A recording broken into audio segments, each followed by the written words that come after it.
अगर आप भी चाहते हैं कि एसएस फिल्म्स मोतिहारी के ऑडियो वीडियो सबसे पहले आप तक पहुंचे, तो इस चैनल को सब्सक्राइब करें और साथ ही बेल आइकन को दबाना ना भूलें। Presented by SS Films Motihari. Music by Saurabh Ismail.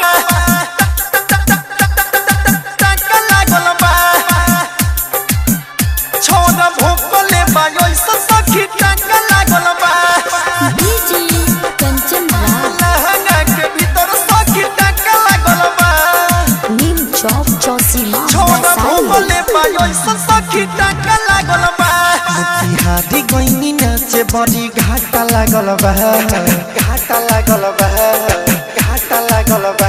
Motihari गईनी नाचे बड़ी घाटा लागल बा, बेतिया में गईनी नाचे बड़ी घाटा लागल बा।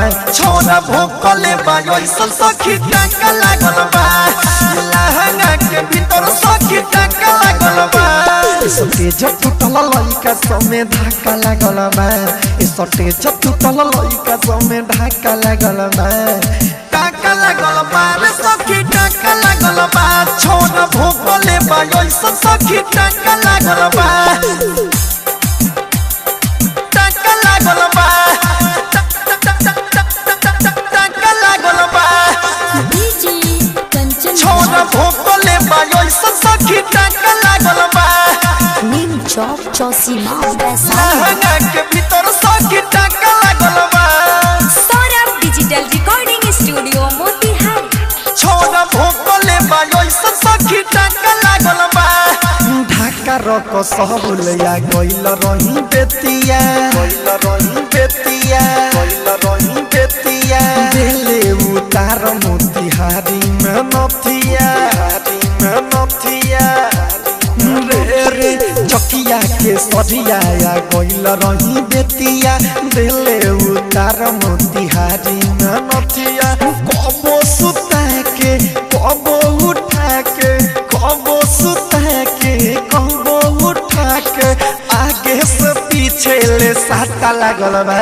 छोरा खोदले बा ऐसन सखी टाका लागल बा, लहंगा में ये कविता सखी टाका लागल बा, टाका लागल बा, टाका लागल बा।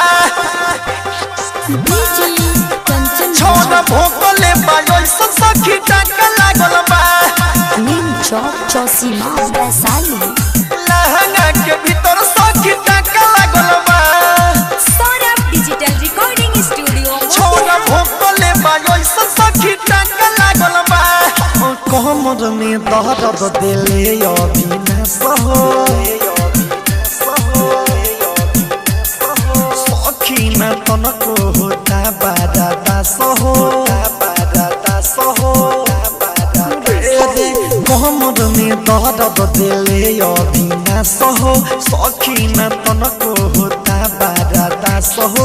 रतन रतनेश सौर भये सवरेया, रतन रतनेश सौर भये सवरेया। पहिले बा काम जाली टाका लागल बा।